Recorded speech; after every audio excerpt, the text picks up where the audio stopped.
Oke, jadi kita bahas lagi mengenai animenya dari Classroom of the Elite season ketiga gitu kan. Jadi kemungkinan nanti season ketiganya bakalan mengadaptasikan volume ke-8 dari versi light novelnya untuk tahun pertama, dan ini kita bakalan bahas mengenai si Koenji. Ya, jadi nantinya si Koenji bakalan adu tirek nih sama si Ayano Koji, tapi bukan hanya adu tirek gitu kan. Si Koenji nantinya bakalan lebih banyak ditampilkan atau lebih banyak tuh dapat jatah tayang lah untuk season 3-nya nanti gitu kan, atau lebih tepatnya itu di volume-volume 8 9-nya. Nah, nantinya si Koenji tuh bakalan mulai terlibat dengan orang lain. Sebelumnya itu kan dia tuh kayak cuek banget gitu kan, dan kali ini tuh dia bakalan lebih banyak terlibat, dan tujuannya di sini juga diketahui lah oleh presidennya Nagumo. Presiden gitu kan. Ya, ketua OSIS-nya si Nagumo. Jadinya di sini si Nagumo bakalan membeberkan yang namanya itu tujuan dari si Koenji itu sendiri.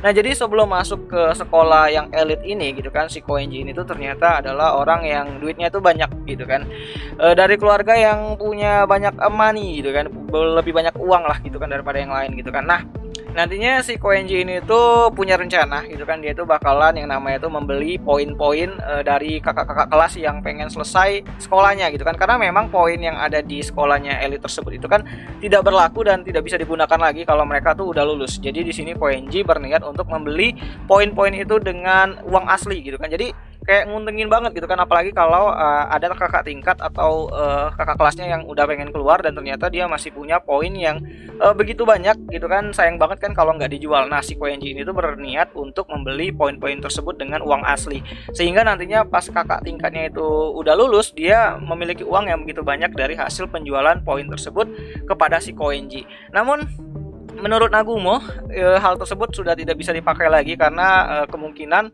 si pihak sekolah itu bakalan melarang tindakan tersebut, karena ya menurut si Nagumo, kecurangan atau mungkin bisa dibilang adalah siasat dari Koenji itu udah nggak bisa dipakai lagi gitu kan. Dan sebenarnya si Koenji itu melakukan hal tersebut agar bisa pindah kelas. Jadi dia tuh pengen yang namanya tuh naik ke kelas A sendirian lah gitu kan. Jadi ya dia nggak peduli sama yang lain, dia punya rencananya sendiri. Walaupun di sini dia masuk ke kelas D dan dia bakalan yang namanya tuh membeli poin dengan begitu banyaknya gitu kan, agar bisa menggunakan poin tersebut untuk pindah ke kelas A gitu kan. Jadi dia punya planningnya sendirilah, berbeda dari kelas D yang harus merangkak sedikit demi sedikit untuk bisa maju ke atas gitu, naik ke atas gitu.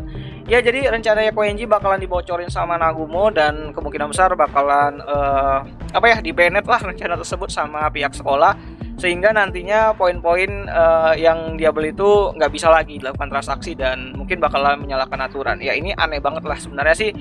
Fair aja ya harusnya kan, tapi ya mungkin karena itu adalah satu kebijakan dari sekolah dan mungkin karena si OSIS juga udah tahu lah, lebih tepatnya si Nagumo udah tahu, jadi ya hal tersebut tidak mungkin bisa dilakukan lagi. Dan sepertinya Koenji juga punya yang namanya itu rencana cadangan selain yang namanya itu membeli poin dari kakak-kakak kelasnya yang udah mau lulus gitu. Ya, kemungkinan kita bakalan lihat gitu kan, kita bakalan lihat lebih banyak aksinya dari Koenji, terutama ya konfliknya sama beberapa orang di kelasnya, terutama untuk kelompok kecil yang dia buat sama Ayano Koji, dan juga nantinya bakalan ada sedikit clash lah sama si Hirata gitu. Ya, jadi ini bakal menarik banget. Jadi untuk season 3-nya sendiri ini aku masih belum tahu kapan bakalan dirilis, semoga aja gitu kan bisa rilis di spring atau di summer lah gitu kan. Ya, kalau di summer ya 1 tahun lah, karena memang sekarang itu mereka itu lagi sibuk-sibuknya itu ngejual BD atau Blu-ray disc gitu kan. Ya, semoga aja BD-nya laku, light novel yang mereka keluarkan nanti yaitu volume ke-8-nya juga laku untuk second year-nya, dan mereka punya uang yang begitu banyak untuk yang namanya itu lebih mengoptimalkan yang namanya itu season ketiganya nanti gitu kan. Dan ya, jadi itu aja lah dulu mengenai pembahasan kali ini. Jadi menurut kalian fair nggak sih kalau si Koenji itu membeli begitu banyak poin dengan duit asli gitu kan? Ya, dia banyak uang gitu. Ya, jadi kayaknya itu aja dulu mengenai video kali ini, dan sampai jumpa di pembahasan anime lainnya. Jani.